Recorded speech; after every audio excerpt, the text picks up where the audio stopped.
So I'd like to start the class just by saying this SCA Day of Learning is dedicated in honor of our community's selfless medical professionals. May our learning merit the Refuah Shelemah of our dear founder Stanley Chera, Shlomo Ben Shoshana, and all those who have fallen ill.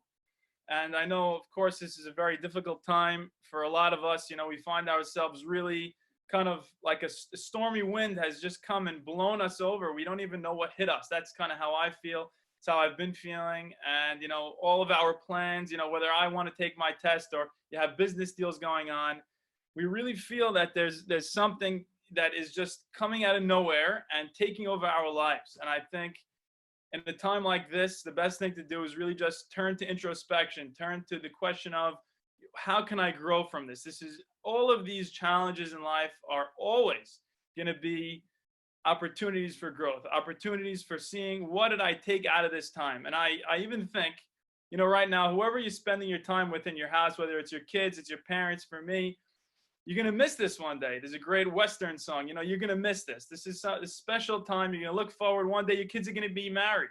One day your parents are not going to be around. Whoever you're with in the house, it's not going to be the same. So cherish these moments.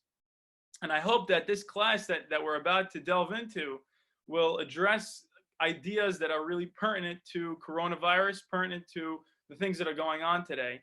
And because I think that, you know, I don't know who drew on the screen, but I think that this is, you know, because it's such a difficult time, the best thing we could be doing is what we're doing right now. And I think the message of this class is supposed to be the idea of when we are overwhelmed with the circumstances of life, when we see the things that life is capable of doing to us, how do we respond? And I think the answer is sometimes you have to surrender. Like Dr. Nasser was mentioning earlier, there's this idea of mindfulness that a lot of us are really getting into these days. And I think that when you surrender to those things that you cannot control, obviously the things in life that you can control are of the utmost importance. But those things in life that you cannot control, allow those things to just remain as they are and accept them and love life for what it is. And I think that's what's going to come through in this class, I hope. So just to begin, you know, I don't know how to erase what was drawn on the screen. I don't know how that happened, but we'll leave it as it is. So every time I read Sefer Shemuel, I always come back to the same questions. The first question is, you know, you look at Shaul HaMelech, and we all know he was an extremely promising character. There's a million connections between him and Moshe Rabbeinu. He's a really humble guy. And you start to read about what he did, and all of a sudden he gets the melucha, the kingship, stripped from him. And it seems like a really rather harsh punishment for a person with so much potential. And then just to add fire to that flame, to fuel that flame, we see David HaMelech, who comes along afterwards. And he's got some great qualities, but in no way is he without sin. He's certainly not a perfect character. As great as he was, and I think he was a phenomenal human being, he made mistakes. And that's my question, is why was David more deserving of the milucha, of the kingship, than Shaul? So, you know, I saw this great video, and I had these questions for many years. So I saw this great video on aleph-beta.com from Rabbi David Foreman. I can't say enough good things about his work. And he drew a couple of connections between Sefer Shemuel and Sefer Shemot, and maybe 4 or 3 different connections I thought were really solid, really good ones. And I'll try to point out the specific ones as we go along. And during my year in Israel, I was fortunate enough to spend time in Ma'ale Adumim, and I was able to read through all of Sefer Shemuel, and I noticed just connection after connection, like a waterfall, just began to open. I felt like, and I said this in the video to invite you guys to this class, I felt like I was floating in the world of the prophets. And I want to bring you on that journey that I went on when I was in my year in Israel. And I want to see that, I want to show you that this message that emerges from this is a beautiful message, not just about leadership and how to respond in a time of crisis, but also a message about when do we need to surrender to God in a time like this. So just to begin, you look at the first connection here between Shemot and Shemuel, and we see something very interesting. You know, you see that Shaul HaMelech is being invited to be coronated, to be inaugurated as king, and he's so humble that he's hiding. And they're asking, where is the guy? Where is Shaul? We want to inaugurate him. And it uses this word halom, hava'od halom ish. Now, if you're a reader of the Torah or of the Tanakh, you know that this word halom is pretty rare.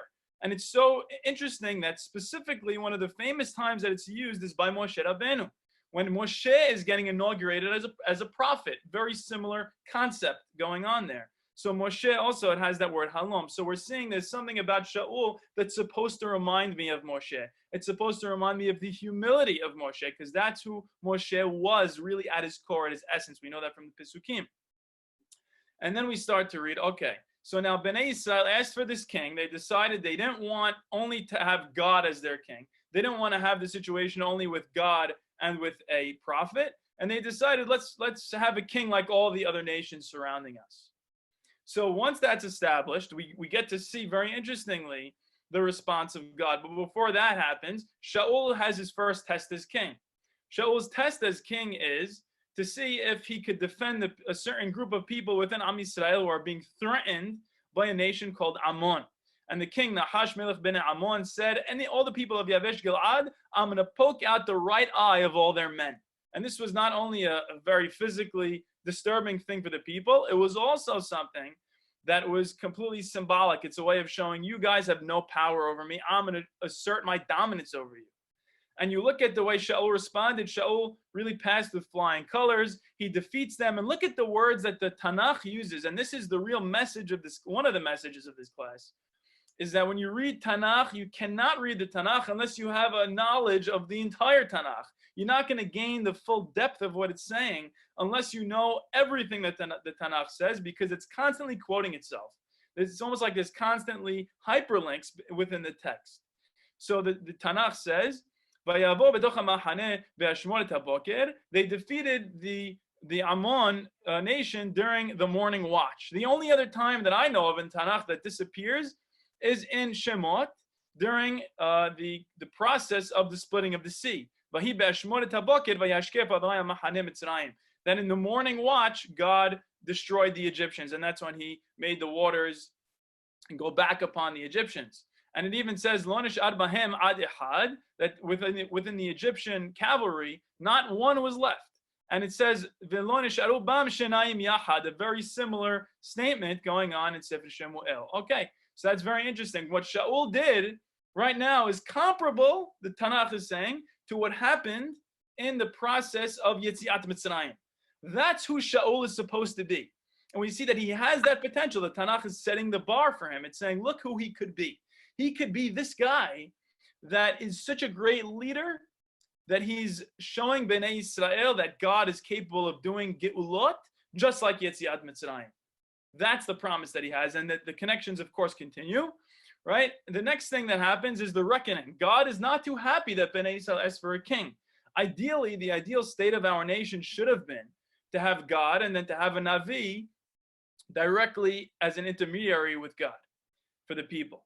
But the problem is Bnei Israel are, they're human, they're fallible. They wanted a system of government like all the other nations. And the problem is not so much that they asked for a king, but the reason why they asked for a king. They asked for a king almost because they couldn't handle a direct relationship with God. So Rabbi, the way that... Rabbi. Yes, question. Just the thing. You know that there's a book called The Hebrew Republic. Mm-hmm. And it comes and says that after the printing press, when the Goyim finally got to be able to read the Talmud and all the rabbinical literature, they all turned anti-king. Wow, unbelievable! It's a testament. It really is a testament to this literature, because the Tanakh is full of that. And they quote Shemuel in everything they say. Like, look how they rebelled against God, and God should be our only king. Amazing. Really perfect. And we're going to continue that same sentiment right now. So look exactly how God responds, right? Through Shemuel. Thank you, Isaac, for that. What do we see? Shemuel says, you know what? Because you asked for a king, source 3, God's going to do an amazing thing. He's going to bring kolot umatar bayamahu. He's going to bring, it's ketzir hitim, meaning it's not the rainy season, and yet God's going to bring rain, which is a huge sign of kelalah for the nation. And we see those words, and the only other time in the whole Tanakh that it appears, in Yetziat Mitzrayim, in the process of the splitting of the Yam Suf, it's talking about the great miracle of splitting the sea. So we're seeing that concept turned on its head. God was so happy with us and he was so, in love with us when we were leaving Egypt.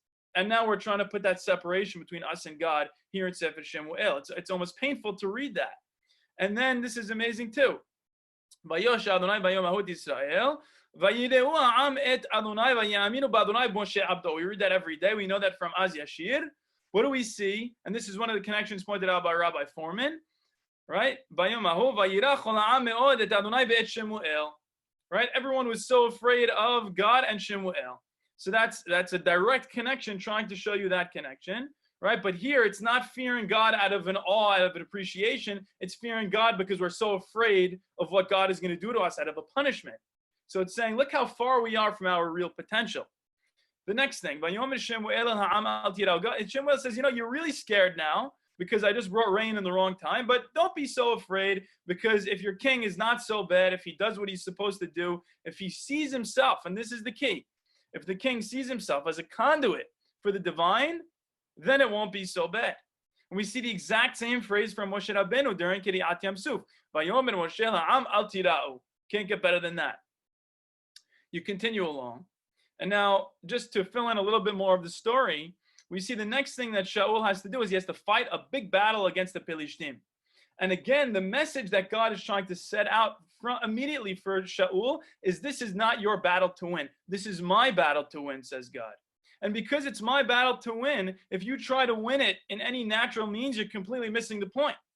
So what do we see? The Pelishtim start gathering, and the way that the text describes it is that they're like Kehol Hayam. They're like the amount of sand on the shore. You can't even count them, and there's like 600,000 cavalry, and you can't even imagine the crazy outnumbered nature of what was going on. If you ever see the movie 300, you can imagine the Persians coming to fight the Greeks. Same kind of scene being set up here in Sefer Shemuel.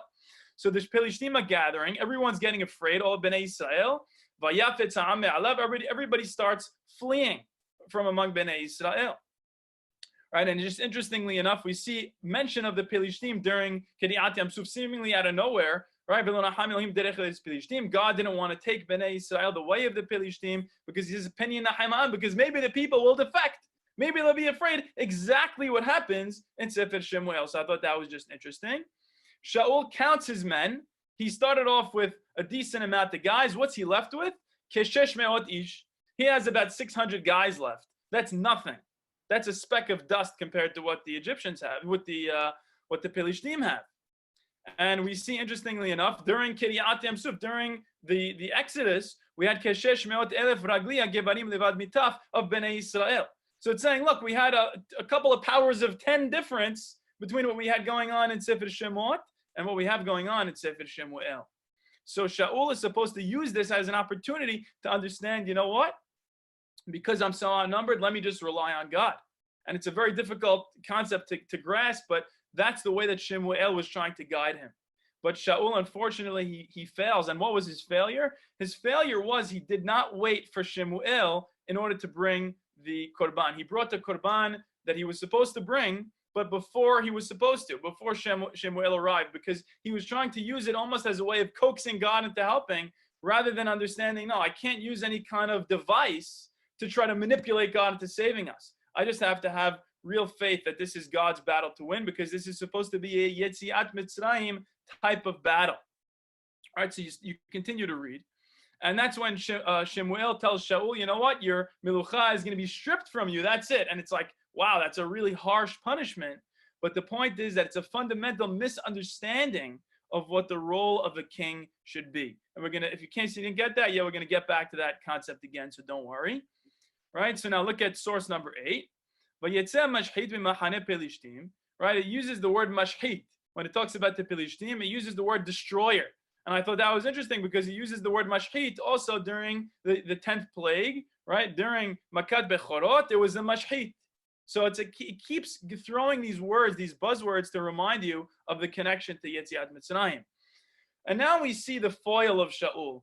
And unfortunately, Shaul now has really failed. He has not grasped the concept that God wants him to understand, which is that this is my battle to fight. And the person that is going to understand that concept is his son, Yonatan. And Yonatan has all the qualities that we would have loved to see in Shaul, but are lacking in Shaul. And what do we see now? Just like Shaul had all that promise of being a Moshe Rabbeinu kind of figure, Now Yonatan is the guy to have that Moshe Rabbeinu kind of promise. What do we see? The places that Yonatan is passing, one of the names is called Seneh, literally the same letters as Seneh.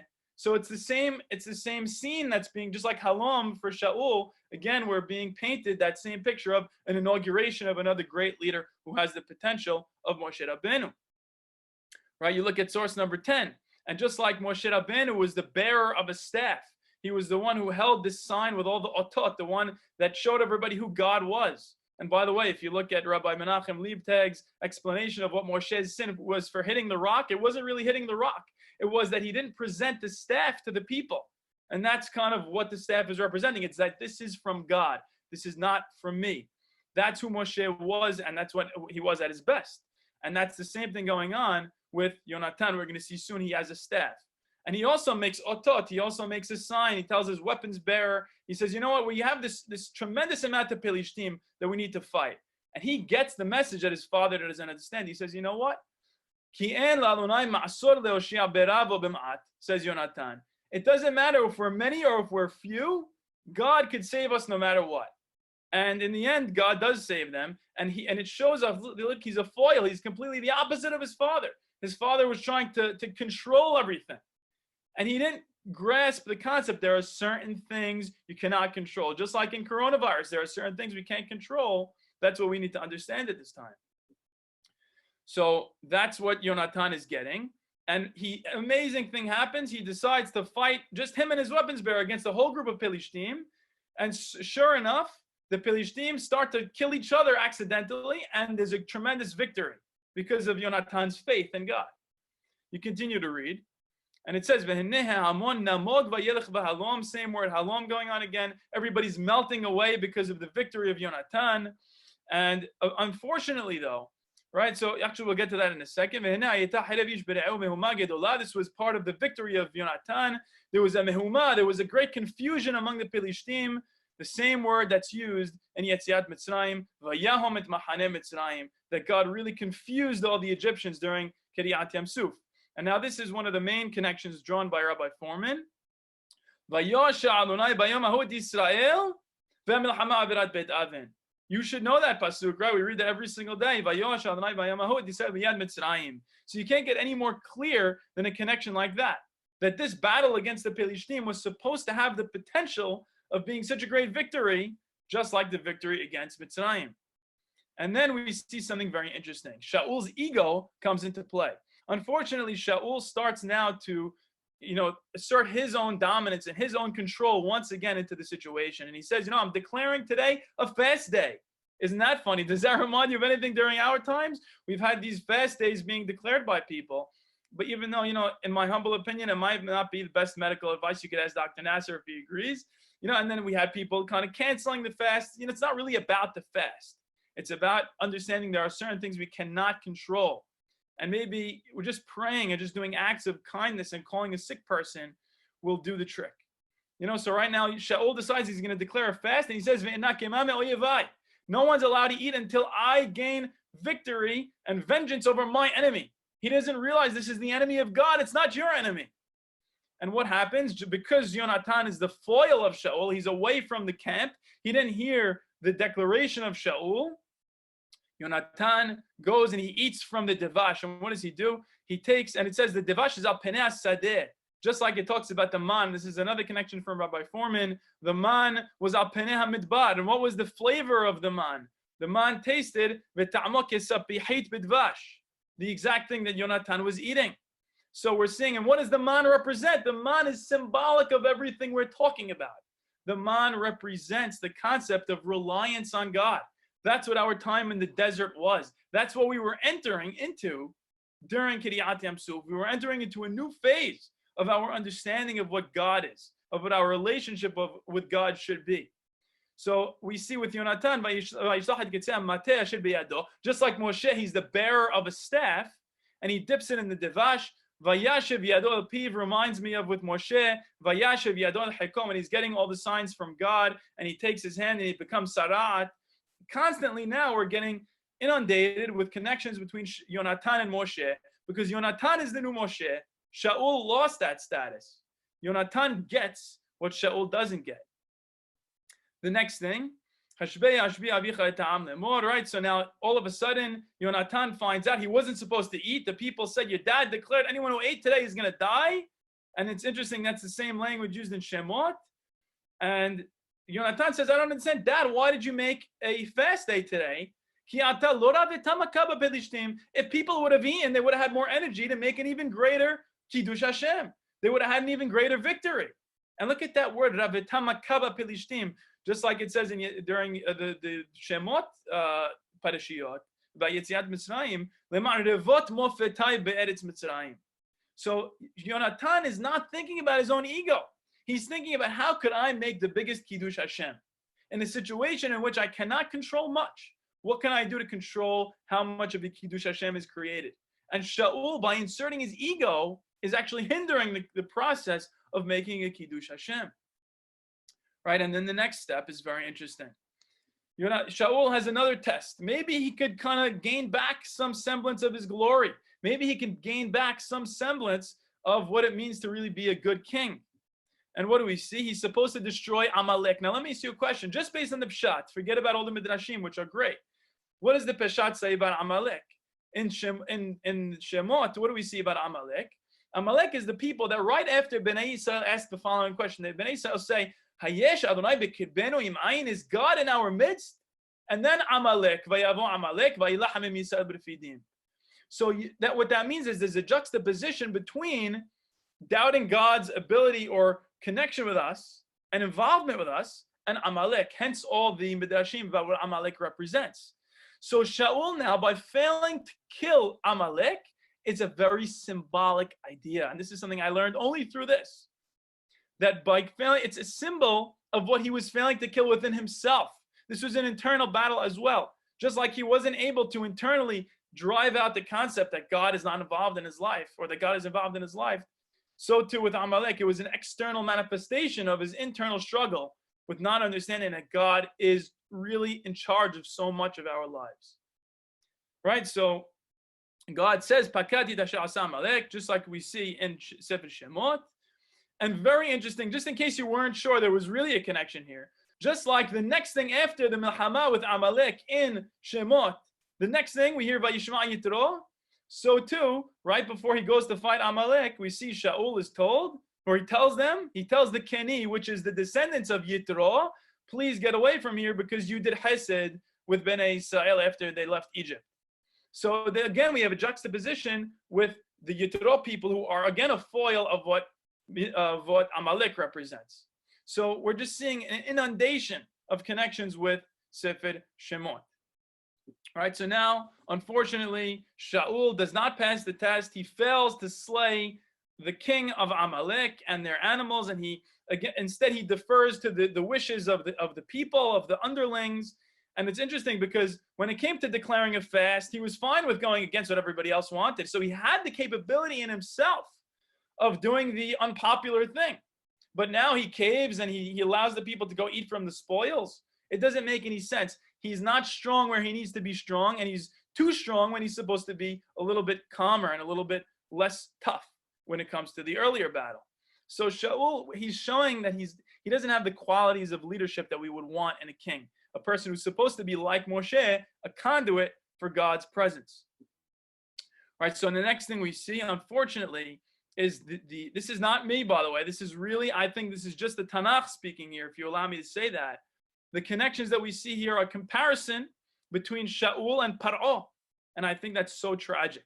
What do we see? Vayashkem Shemuel Likrat Shaul baboker. Shemuel gets up to greet Shaul in the morning, just like Moshe Rabbeinu would always go and greet Paro in the morning. Right? Vayomer Shemuel Shaul Heref yagid alecha asher diber Adonai elai halayla. He says, listen, just get away from me. Let me tell you what God wants from you. And the word Heref mimeni v'ashmidem is actually used in the sin of the golden calf. So it's kind of telling me this is how tragic it is. It's almost like this is the downfall of Shaul, comparable to the downfall of Bnei Israel during the golden calf. And now this to me is really the straw that broke the camel's back. This is really an obvious connection. What does Shaul say? He says, please forgive my sin. That exact phrase appears one other time in the whole Tanakh. and that is in Sefer Shemot, right, with Paro, where Paro says, "Sanat hatati achapam ve'atiru l'Adonai Elohechem." Please take away my sin. And it's so tragic because Shaul was a person who began with so much potential, and now he's ending up like Paro. Because who is Paro in the story of Shemot? He's exactly who Shaul is becoming. He's the guy that says, "Lo yada'ati et Adonai v'gam et Yisrael shalech." He says, "I don't know who God is. Who is this God?" And that's what the Tanakh is saying, is that when you act like Shaul without any faith, you become like a Paro kind of a figure. And that's the saddest thing. Right? And then finally, just the end of the connections between Shaul and Paro. V'lo yasaf Shemuel lirot et Shaul ad yom moto. He didn't see him ever again. Shemuel saw Shaul. He never saw Shaul again. Same thing with Paro. Vayom elo Paro, right? Paro says to Moshe, "Lech me'alai, get away from me. Hisham elecha, be careful. Al tosef reot panai. Ki b'yom reotecha panai tamut. The day you see my face is the day you die." Almost the exact same phrase used in both books. Michael, I just have something to just interject. Sure. It seems to me that all bad leaders are the same. So obviously it's insulting to compare, a Jewish king to Paro. But, when you look at, I don't want to get into a whole side conversation here and interrupt your flow, but if you look at current events and you look at bad leaders, it's like they're all the same. You can replace Kim Jong-un with Putin, and Yes. And you can replace him with Duarte and whoever else you want. It's all the same. They do the same things. They think the same. They act the same. Corrupt leadership is just corrupt leadership at the end Corrupt of the day. is corrupt. Yeah, it doesn't matter who you are. Anyways, And I'm going to make a point exactly to your point. I'm going to make that same point when we're done with all the connections, but I'm glad you laid the seeds for that. So beautiful. We're going to get to that exact point in a second, right? We're going to try to bring it to today's leadership, right? So we're seeing now a new phase is going on. What's the new phase? Okay, now that's it. Shaul failed twice. Who's the new guy? Who's the guy that can fill the shoes of Moshe Rabbeinu? Who is it going to be? Of course, we know it's David HaMelech. So setting the stage for David, who do we see? We see Goliath emerges on the scene. Again, a Pilishti. Vayigash Pilishti. Hashkem ve'arev. Every day he would get up in the morning. Vayityatzeb. He would stand up. Arba'im yom. For 40 days straight. The opposite of whom? The opposite of Moshe. And what would he do? What would Goliath do? He would curse Bnei Israel and curse their God for 40 days straight. The opposite of the heights of spirituality that Moshe achieved for 40 days and 40 nights. Right? And then the next thing that we see, amazingly, everyone would see this man Goliath. Everyone would run away. They were so afraid of him. Same thing was going on in Mitzrayim, and it's so sad. In Mitzrayim, they were running away from us. Now we're running away from our enemy. Right? Anusa mepnei Yisrael, they had said during Kiriyat Yamsuf. And even oh no, that's talking about Bnei Yisrael being really afraid, but it's the exact same words. So there's a clear connection here between the two books again and the two things. But now instead of it being with Shaul, it's saying David. Now, David, can you pass the test of Kiriyat Yamsuf? And so we see, what does David say? Vayomer David el Pilishti, Hayom hazeh yesagercha Adonai beyadi. God will close you into my hand. V'yedeu kol haaretz ki yesh Elohim liYisrael. Everybody's going to know that Israel has a God. And that's exactly the point that we've been waiting for. We've been waiting for a leader to understand that fundamental concept. Exactly what David says is the opposite of what Paro had said about Bnei Israel. Right? Sagar, the word Yisagercha, V'yadeu Mitzrayim ki ani Adonai. That was the goal of Yetziat Mitzrayim. The goal of this battle, understands David, is that everyone shall know that there is a God in Israel. And now I just want you to sit back and be in awe of this amazing diction used by the Tanakh. What does it say? Shaul takes his slingshot, boom, it goes right into the forehead of the giant, of Goliath. Vayachet ha'Pelishti al mitzho, v'titba ha'even b'mitzho. And the stone drowned in his forehead. What a strange word usage. Why would you say the stone drowned in his forehead unless you were trying to draw a clear connection? Talking about the Egyptians who drowned in the Red Sea like stones. So the point is that this is the final straw. This is saying this is so obvious now David has passed the test of Kiryat Yamsuf. We've gone past the beginning of Kiryat Yamsuf. This is towards the end of Kiryat Yamsuf.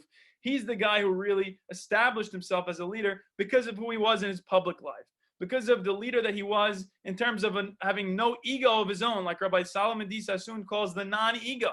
And just to finish it off, after David's tremendous victory, all the women came out. What do we see right after Kiryat Yamsuf? The same thing happens. The women come out, Miriam and Eviah, she takes the tov, same instruments, and it even described the Egyptian cavalry, Veshalishim al Kulo, the same word for the instruments used to sing the song during our victory after defeating the Philistines. So just to end all of this, I think it's pretty overwhelming to see this number of connections between two different works of literature. I think they're completely intentional by the Navi. And the Torah is an amazing work because it's constantly doing that. It's constantly having these hyperlinks. But we had this question. Why did David HaMelech deserve the Melucha more than Shaul? We know that David, unfortunately, goes on to commit some pretty egregious sins in his personal life. I think the answer is as follows. It doesn't, it matters who you are in your personal life on a personal level. And God is going to reckon with David on a personal level. But on a national level, what matters is who are you nationally? So I used to hear in like 2016, 2015, people would say they were not going to vote for Donald Trump because they said to themselves, I'm a never Trumper because Trump is a terrible human being. And I was thinking to myself, I listened to Dennis Prager a lot. He was great. He says, you know what? You could disagree with who Trump is in his personal life, but that's not the question here. The question is, who is he in his public life? So I'm not telling you should like Trump or don't like Trump. I'm saying don't vote for somebody based on who they are solely in their personal life. Vote for them based on their policies. So if you don't like Trump because of his policies, that's fine. But, that's the way we should judge leadership. We should judge leadership based specifically on how they comport themselves in terms of their public policies. So I just want to end with the two different points. Number one is, I look at the way that Andrew Cuomo is speaking, and I see a leader who is really just amazing. And one of his specific quotes was, if you want to blame somebody for whatever's going on, blame me. And that is a statement of such selflessness. That's real leadership in action. That's a person who is able to say, you know what, I am taking responsibility for the situation. And you know what, there's certain things that are beyond my control, but I'm going to take responsibility. And that's the kind of humility that we should be seeking out from our leaders. And I think this entire coronavirus pandemic has brought out the very best from Andrew Cuomo. I'm not going to comment on anybody else because, politics is politics. But at the end of the day, that's what we should be seeking from our leaders.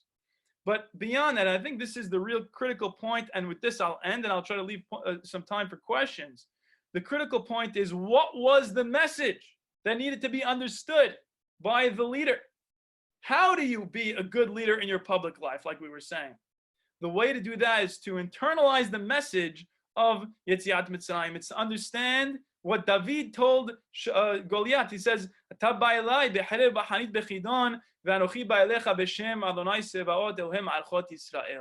I'm coming to you in the name of God.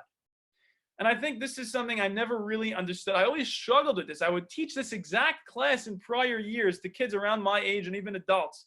And I wouldn't know what to tell them. They would say, Mike, so what do you want me to do? You want me to just sit there and rely on God?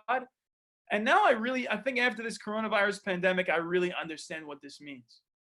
I think it really means that when things come around in our lives, when we're blown off our feet by something of this magnitude, we should look back at our tradition.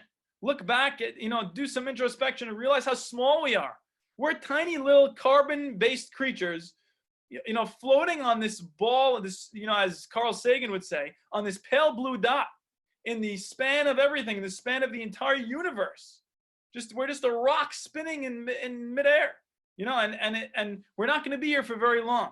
We're so limited in time and space, and yet we matter, and yet our lives are important. So just be humbled by the fact that you're here, by the fact that you have a life to live. Thank God, you have the degree of health that you have, and we should be humbled by this experience and say, there are things that I cannot control. And with the following, I'll say the last thing. A great thinker, Michael Singer, talks about the concept of surrender. And he writes in his book, The Surrender Experiment, there's a way to live life in a way where you stop trying to control everything. You start to go with the flow of life. And I'd like to invite you to learn that lesson from all of this, that a great leader is not one who tries to control everything. There are things that you can control, and those things you should try to control, and you should try to influence. But know that there are so many things outside of your control, and that's what you should call God. And you should open yourself to that flow of energy. Open yourself to the opportunities that are coming through you. And you know what? Stop resisting. All this resistance that we have and all the feeling of loss that we have is really trying to resist something that's already happened. There's no use in resisting what's already occurred. Just flow with what's going on, roll with the punches, and be happy with what you have. Baruch Adonai le'olam, amen ve'amen. Thank you very much for coming. And I want to open this up to questions. Of course, if you have to go to another class, feel free. But I would love to hear from your questions. Michael, it's Abi Batesh. Hey, Abi. Hi. So the pasuk that we say every day, a million times a year, Al tiftihu bin divim beben adam she'en lo teshu'ah. And today I was reading it today, and I really had more kavanah than usual, just because I picked it up. How would you, what would you do with that pasuk in today's times, and based on this class? I think that's exactly it. Is that bin divim is the leadership, right? The leader is the person that's supposed to understand that let's stop relying solely on leaders. Let's stop putting all our faith in what we humans are capable of, because that's not really that much, but put our faith in God, put our faith in, just the flow of life, believing and understanding, whatever's happening for me right now is what's best for me. And, it might not necessarily be the most comfortable thing for me, but it's something that's humbling. There are times where we get into a rhythm, we get into a groove, and it's not so healthy because we forget about the fact that we're not here for long. It's something like this that blows us off our feet, that really allows us to recalibrate. And you stop focusing on leadership, you stop focusing on what can I control, and you start realizing what can I not control. And therefore, because I can't control everything in my life, how can I open myself to all the things that are beyond myself? And that's where spirituality begins. Rabbi Shlomo Ben Shoshana, I mentioned earlier, his concept of spirituality is known as the non-ego. You find God exactly at the border of where your ego ends. So when you meditate, that's what you're trying to do. That's what the Mishkan represents, according to Rabbi Shlomo Ben Shoshana. It's a blueprint for meditation. And every layer of the Mishkan is trying to get you towards that center, towards the Kodesh HaKodashim, where God's Shekhinah dwells. And what that means is you're getting to a place where it's almost like you kind of lose yourself in the meditation. You realize that, God, it's almost like there's a piece of God looking through your eyes. So that's the beauty of it, is that when you stop relying solely on yourself, solely on what your leaders can do, it allows you to really appreciate life for what it is. Any other questions? And Abi, does that answer your question? It's fine. Beautiful. Anybody else? Thank you, Michael. Thank you very much, guys. It was a real pleasure. Thank you very much for logging on. And thank you, Michael. Really great class. It. Say it again.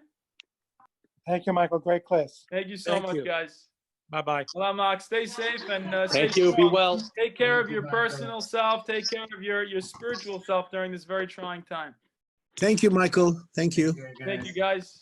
Thank you, Michael. Goodbye.